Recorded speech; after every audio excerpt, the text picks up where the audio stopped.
Welcome to the MLB Slate Breakdown. I'm Jason Gilbo. With me is Brent Hyden, taking a look at tonight's seven-game MLB slate on FanDuel and DraftKings. News to me, but it's six-game slate over on DraftKings. Where, come on, I'm already tilting NBA slates. I'm tilting MLB slates. It's too early for this.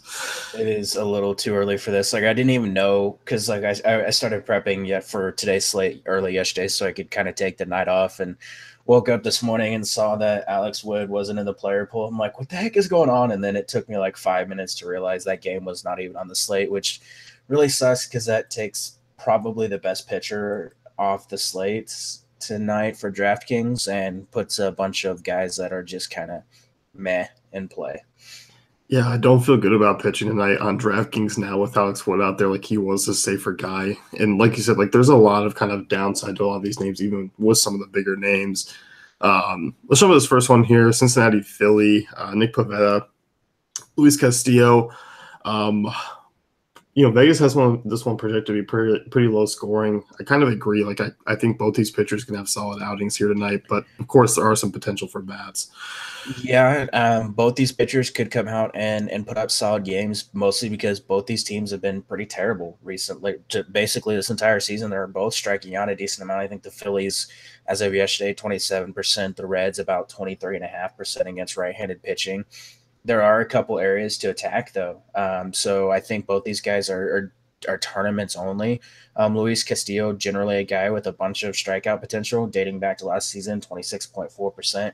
He has really struggled with left-handed hitters so far this season, though. Lefties are hitting like 400 against him so far this season. So it is a little bit concerning when you can get some of these lefty bats against him. So GPPs, yes. I don't think you're going there in cash, though. And with Pivetta, it's the same story. Like, I don't think he's as good as we saw in his last matchup. But again, the Reds are striking out a bunch, and their best hitter, Joey Votto, has had a pretty cold start to the season. Yeah, like I think when you look at like Pavetta here, I mean, right-handers have been the main kind of damage to him throughout his career so far. And, no Eugenio Suarez. They don't have a ton of right-handed power outside of like Adam Duvall. The rest are going to be lefties. And, he has a decent strikeout rate against lefties, sitting 24%. Some of his off-speed stuff is a little impressive. His fastballs what got really hammered last season. Like you said, I mean, GPPs only. Like, it's really tough to trust these guys in cash.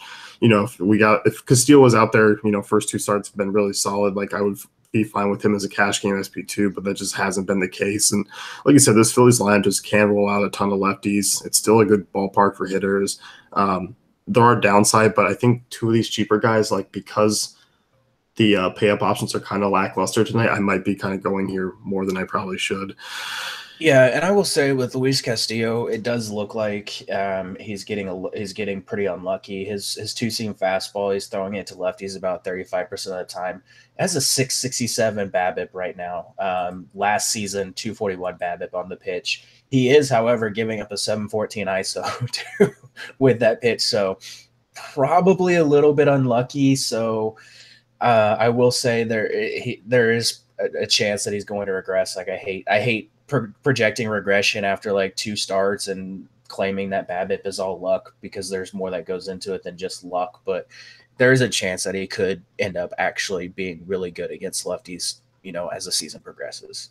Yeah, because he's got a filthy slider, way above average fastball. I like the potential here, but yeah, like you said, like if you're looking to attack this game, it's definitely the lefties. I would be probably more on the Philly side of things than the Red side here tonight. It's where I don't really like any of the Reds bats. I mean, I'll take a shot on Votto. I think Adam Duvall is an interesting GPP option just because his power against righties, and also because Pivetta has been reverse splits. Yeah, he would be probably the one guy. Even someone like it's crazy to consider someone like Billy Hamilton, because he continues to bat at the very bottom of that order, but he's putting up solid outings because, I mean, if he gets on base and then he, just basically if he hits a single, he's going to end up on third within like two pitches. So like you get the stolen base upside. He's scored 5 times in the last 5 contests. So he's really cheap across the industry. So he is a guy that you can consider as well. But I think it is mostly going to be the lefties from the other side of this game, like Carlos Santana again. another barrel. Like the dude continues to just hit the ball really hard and really far, and it's not paying off for him. I do love the spot for him. Even like Odubel, Nick Williams, these guys are excellent options. For sure. Let's move on here. Baltimore and Toronto next game. You got Marco Estrada taking on Kevin Gossman. I don't mind attacking this game with some bats. Especially on this Toronto side, I like some of these guys quite a bit here at these prices. This is probably, for me, probably the best offensive game outside of maybe Texas here tonight.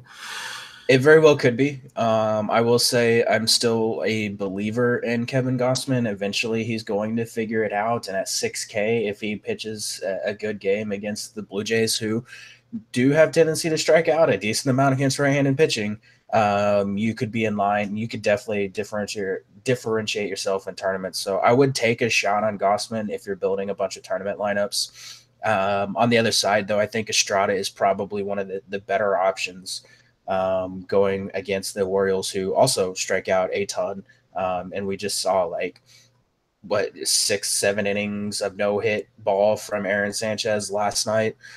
Estrada is a guy that has struggled with fly balls at times, and he struggled with home runs. He's been a little bit better to start the season, but he still has had some issues, but he's still really cheap and in a good spot today.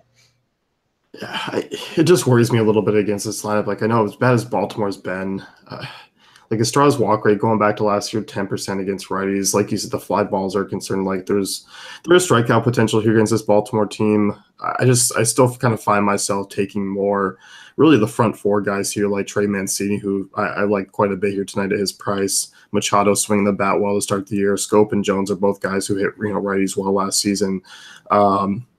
I kind of lean more so on the Baltimore side, but I can definitely see Estrada pitching well tonight just because Baltimore is so boom or bust. They're either going to hit a couple home runs or they're going to strike out 10 times.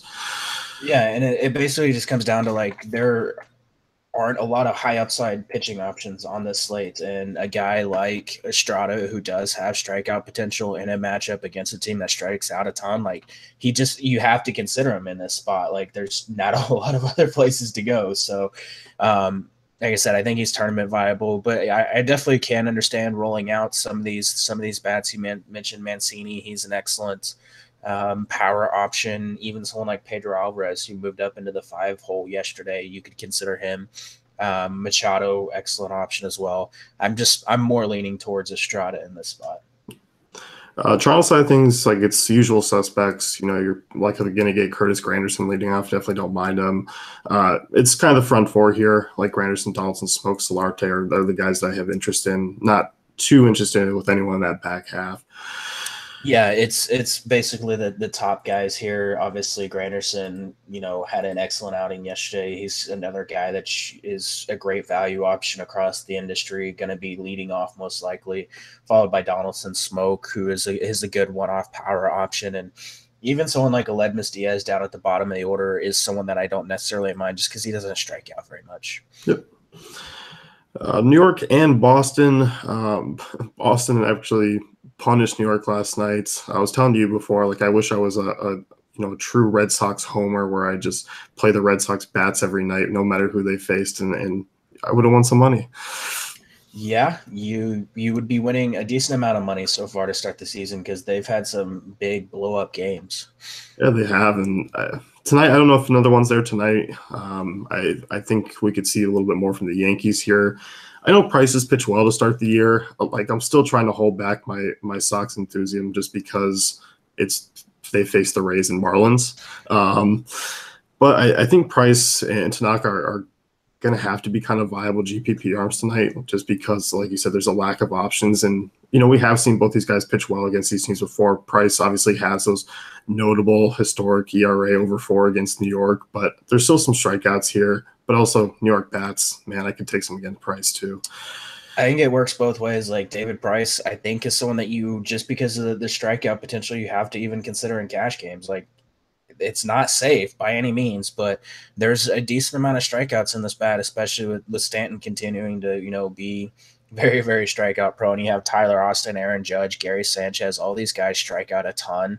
And then it just depends on who else gets in the lineup. But I think you have to at least consider him. There's a decent chance he's going to give up a couple bombs, but there's also a decent chance that he's going to strike out 6, 7, 8 batters and go, 6 and 2/3 or something like that innings. So you could have a solid game here. And on the flip side, Tanaka, just because Boston, and this has nothing to do with their eruption last night, they're just a team that I don't like targeting with pitchers because they just make too much contact.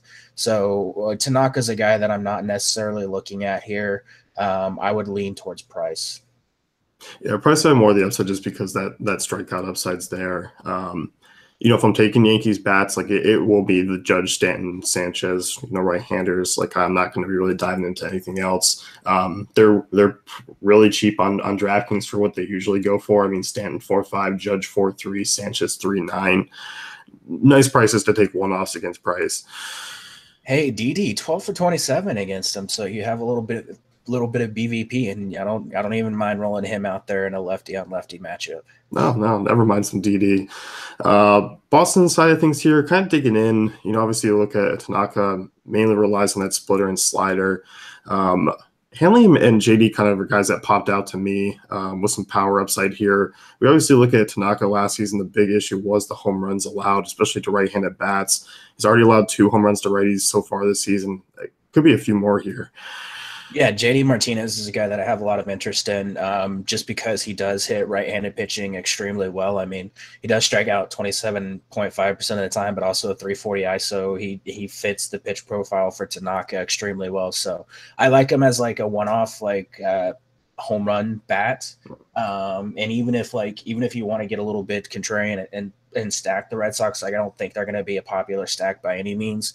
You can roll him out, roll some Benintendi, Hanley, Mookie Betts, any of these guys towards the top of that lineup are in play. And even someone like Devers would be a solid option too. Yeah, I like Devers there. Moved up a little bit. He's hitting 5th now with Bogarts out. Yeah, it's a solid spot for him. New York and Miami, Zach Wheeler. No thanks. Like I don't know if people are going to like Zach Wheeler today, but there's no way in hell I can like Zach Wheeler. I'm not going to go there. Like I like Zach Wheeler as a talent. He's, Mets fans have been kind of drooling over this rotation that the Mets have put together for basically since 2015 when Matt Harvey was actually somewhat good. I don't know. I don't buy it, and I'm not gonna buy it in this against this Marlins team who continues to be a team that their strikeout numbers look great. Like they're striking out like 25% of the time, but they're like the Braves and some of these and the Padres and some of these teams that are just pesky bats that just kind of don't really strike out that much, and like they just kind of beat you around a little bit. I honestly, if you told me that strikeout rate was for that team, I probably wouldn't believe you. Like after seeing a few games against them. Yeah, it seems like I would need to go back and look and see when these big strikeout performances came, but like it hasn't necessarily been against the stud pitchers, which is crazy. I think one of them was Nick Pivetta that struck out a bunch against them. Yeah, Sale may have had some decent stuff. It really hasn't been the Mets guys, obviously, from like DeGrom or Thor the last 2 days. Yeah, it was like Nick Pivetta struck out 9. So it's like these young arms that they don't have a bunch of like tape on. Yeah. I don't mind some of the Miami bats here. Like I don't mind the lefties. I think Dietrich is an interesting value option tonight. Over a 180 ISO against righties dating back to last year. Justin Bour, obviously, big 2-homer game last night. He was a guy that I was kind of already eyeing before that against Wheeler, just given his power. And we've seen Wheeler just kind of struggle, a little bit more against lefties here. Obviously, a guy who hasn't truly been healthy in quite some time. So I don't mind some Miami bats, but probably just those two. I do like Bour. I do like Dietrich. Both these guys hitting the ball pretty well recently. Bour was in a little bit of a slump, but obviously broke out with 2 home runs last night. Dietrich, 5 hits so far in this series. He's on a 6-game hitting streak. Brian Anderson is a guy you can look at. He's hit safely in 10 of 11 games this season. Starlin Castro, even solid. So I actually think you can stack some of these guys, and no one's really going to look at them, and they're all dirt cheap. Like Justin Bour on DraftKings is 2,900. Castro's like 36. Dietrich 29. Anderson's 34. Those would be the guys that I would look at mostly. And Dietrich has like outfield eligibility on DraftKings, which is nice. Yeah, yeah, it does over on FanDuel as well. Yeah, I like the Marlins there. Obviously, like the Mets on the other side is going to be basically a replay of the pod from yesterday. Like, you're going to be looking at a lot of these right-handed bats, hoping that like Travis d'Arnaud can get into the lineup against the lefty. He wasn't able to yesterday, but should today. That's another one here, like 1 through 6, very playable. Yeah, we've had Plawecki in the lineup back-to-back nights, so I would assume d'Arnaud gets in there in this one. Excellent option. The Mets were my top stack in the stacking article, mostly because like they're not necessarily my favorite team tonight, but because of their prices, it makes them just an excellent stack to fit in some of these other like the Red Sox or the Angels or someone like that. Asdrubal Cabrera double dong yesterday. Dude continues to hit the ball extremely well. I do love him in this spot. Todd Frazier has been a little bit unlucky by, if you want to classify it by BABIP. I do expect him to break out. This is an excellent spot for him. I mean, they're going against a guy in Jarlin Garcia that is just I kind of wrote about him a little bit in the stacking article. He doesn't really have a whole lot of anything stuff, like not someone that I'm really scared of at all. So I like Frazier, Cespedes, Wilmer Flores. All these guys are in play. Even Conforto leading off, who's actually hitting lefties extremely well. Do you feel like this is like the year of like we've had to dig into new pitchers like more than any other year? Like this is the weirdest April. Yeah, it's like generally we're digging into these pitchers later in the season, like August, September, October, and then like we're doing it in April. What is this? April NBA? Basically. Yeah, I mean, I like the Conforto call, like you said. Like he's been hitting lefties, especially for power. I mean, over 200 ISO dating back to last year. Yeah, sign me up for the Mets bats again. I still think they come in a little bit contrarian here. Like we're going to get to a couple of games where I think maybe like the LA side of things is going to garnish more of the ownership. Maybe a few other teams as well. So like you're going to get the Mets, I think, low owned again. I think your Asdrubals and your Wilmer Flores are going to be pretty chalky. Yeah, but like the Fraziers and Cespedes, like Cespedes, I think was only like 13% last night. Yeah, and even and Conforto, I think is going to be probably single digits, just because most people won't target like lefty on lefties and things like that unless it's like some of these big name guys. So, and there's no competition for him to be platooned because they sent Brandon Nimmo down. Yeah. Pittsburgh and Chicago next year. You got Stephen Brault versus John Lester, two lefties on the hill. I was super surprised. I think you were too last time that Lester start against Milwaukee. I don't know what to make of Lester at this point. Like, didn't have a great season last year over 4 ERA, struggled allowing home runs to right-handed bats, struggled against the Marlins, and then came out and looked like Lester of old against Milwaukee. If this was any other team than the Pirates, I would be interested in Lester here. That being said, like he is probably going to be a chalky option because if you look at the Pirates so far this season, they haven't really faced a lot of they don't have a lot of at-bats against lefties, so their numbers are going to be limited. And then if you look at their numbers last season, they didn't have a bunch of great numbers against lefties last season. And then you take Andrew McCutchen out of there, who is like their lefty masher, and everyone's going to assume that this offense is terrible. Well, I got news for you. This offense is not terrible. There are, I think, if you look by most metrics, they're one of the top offenses in baseball so far this season. They are, if you look by WRC plus, they are number one. This team is making contact. They're hitting the ball really well. They have a lot of these young guys that are really, really talented bats. I love stacking the Pirates. I've stacked them every slate that I've played that they've been on. They've been on almost all early slates, and it's paid off, and I'm going to continue to do it. Like, I'm going to be stacking against Lester on the slate for sure. Yeah, I think for me, it's going to come down to basically how Pittsburgh constructs their lineup tonight. If you get a lot of right-handed bats in there, if we see like the David Freezes and Sean Rodriguez and, you're going to see a couple other guys in there, obviously like Harrison and Marte, who can't hit lefties. So if they kind of line them up, I'm definitely off Lester, like you said. But interesting if they do kind of mix and match and still have a couple of lefties in there. I will have some interest just because Lester still so dominant against lefties last year, holding him to a 237 WOBA, 34% strikeout rate. So that's kind of what it's going to come down to. But for the most part, I'm in agreement where I will be looking at the right-handed bats against Lester. Pittsburgh has generally done a good job of loading up like righties against southpaws and things like that. And their projected lineup only has one lefty, and that's Gregory Polanco.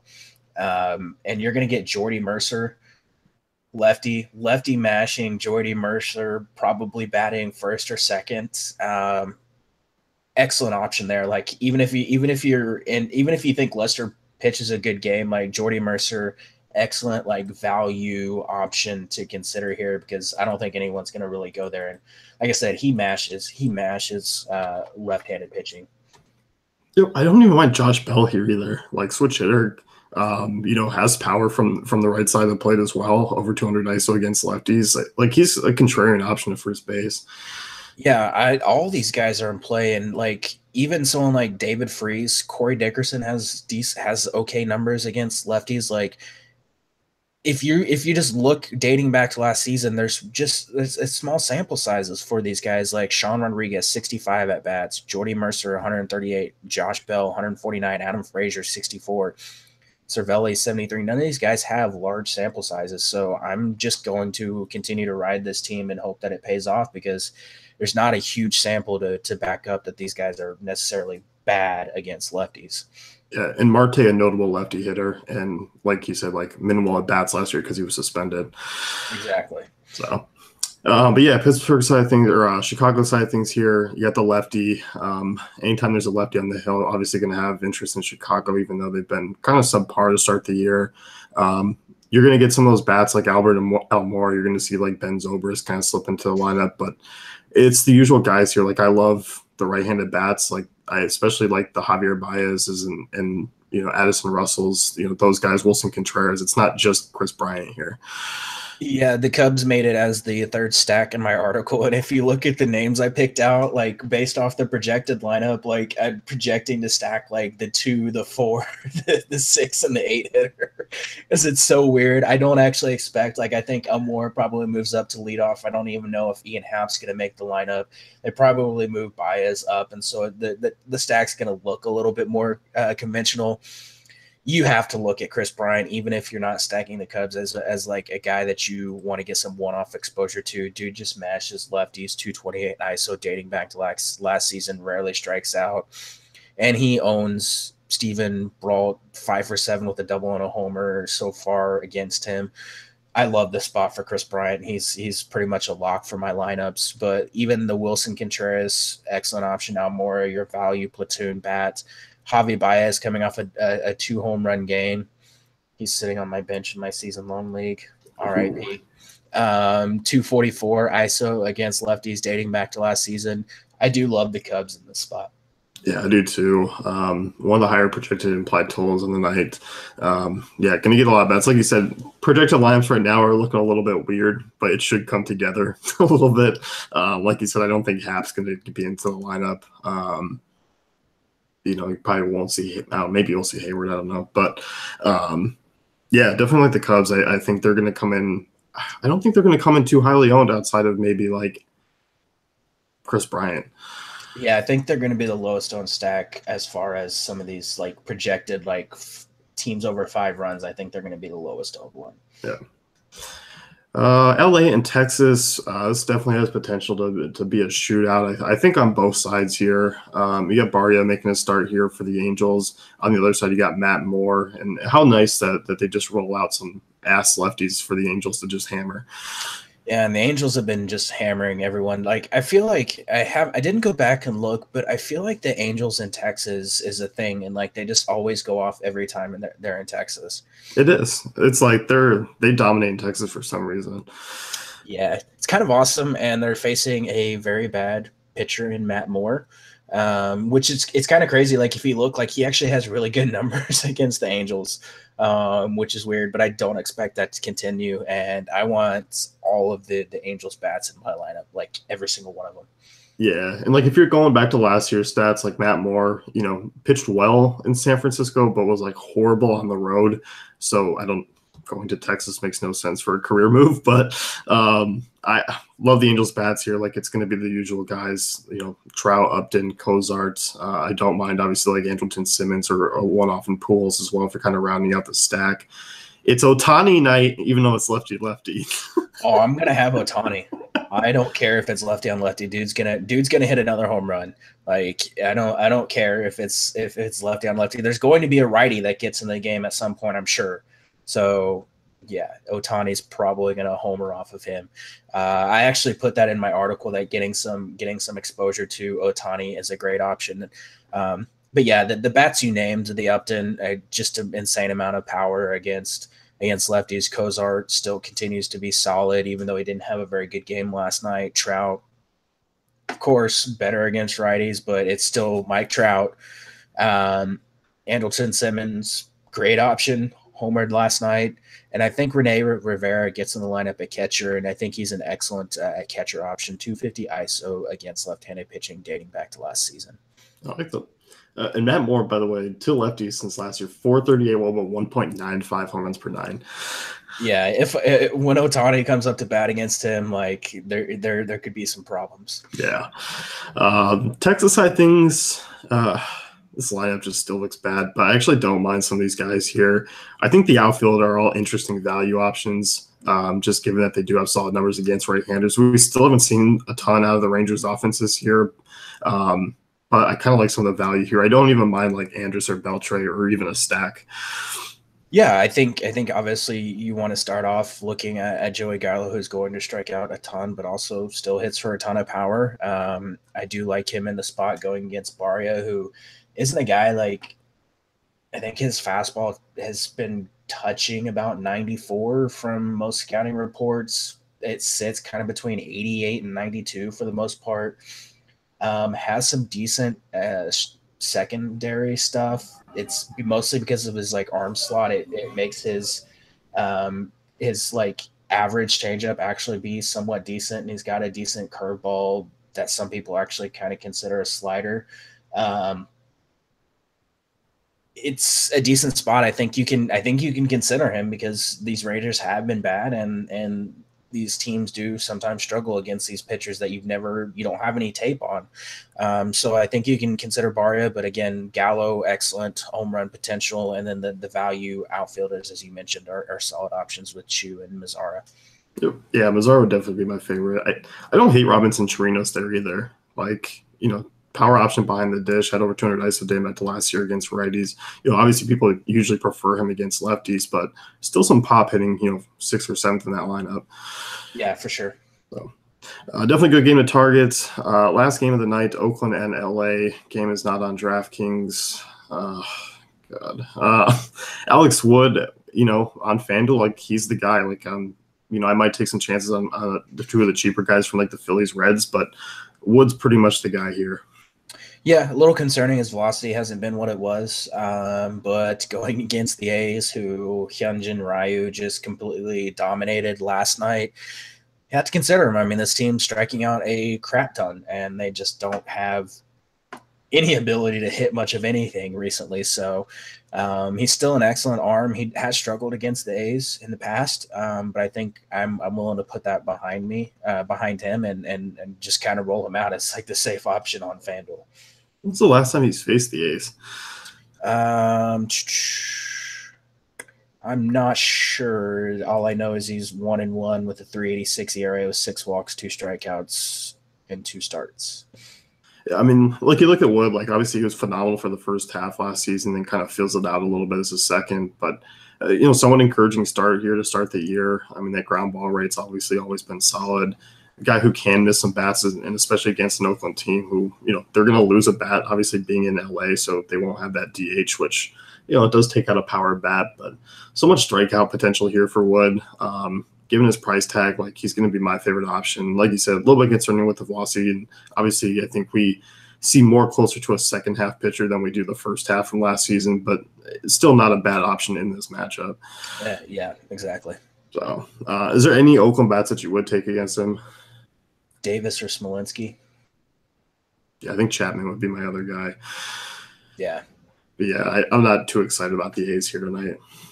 It's really tough to get excited by the A's, period. Yeah. Dodgers side of things here, obviously, put up a few runs off Manaea last night. They get Daniel Mengden here. Mengden's just one of the most average right-handers I've ever seen. But he has an awesome mustache. That is true. It makes up for it. It does make He's up. got to compensate somewhere. Yeah, I don't really have a lot of interest in him. If it was someone like other than the Dodgers who actually erupted yesterday, if you want to call it that, I would probably have a little more interest, but he's just not a guy that I have a whole lot of faith in. He hasn't even been able to make it like through the 6th inning in any of his starts yet this season. Gave up 10 runs, 8 earned over his first 11 innings. Like, I just, no. Yeah, like I like some of the Dodgers bats here. I think Corey Seager and Bellinger are obviously interesting one-off lefty, one-offs that you can use. But I think like Taylor and Puig are interesting outfield options as well here. Yeah, I think you can look at basically the top of that lineup if you really want to. Taylor, Seager, Puig, Bellinger, excellent options here. Obviously, we saw Seager and Bellinger homer in their first at bat last night against Minaya. Great options there. Grandal, if he gets in the lineup, a solid catcher option. Yeah, I think I'm definitely looking mostly at Bellinger, Puig, Taylor, and Seager though. Yep. Home run calls for tonight. My contrarian is going to be Rene Rivera. Ooh. And my chalk is going to be Chris Bryant. I knew you were going to pick Chris Bryant, so I had a backup plan in Justin Upton. And contrarian is going to be Rafael Devers. Nice. So that'll be it for us. We'll be here tomorrow. Also, if you're playing NBA, we'll be doing our playoff preview pod for the upcoming first round. We're just waiting on some seeding to get finalized, and that'll be good to go, which that should be fun. NBA playoffs. Yeah, and if you're playing NBA tonight, just play Andre Ingram. Yeah, superstar. Superstar Andre Ingram. Did you see his shot? His shot is hilarious. I love it. Like I just loved the story. Like he pulls like, I don't know, when he shoots, he like lands and he's like sitting there waiting for it to like go in, and then he runs off. It's fun. It beats Kobe's final day or against Utah by a mile. He's probably gonna drop like 80 fantasy points tonight.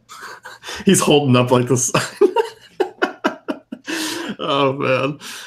That's it for us. Head over to fantasycafe.com and check out our tools and content. Good luck.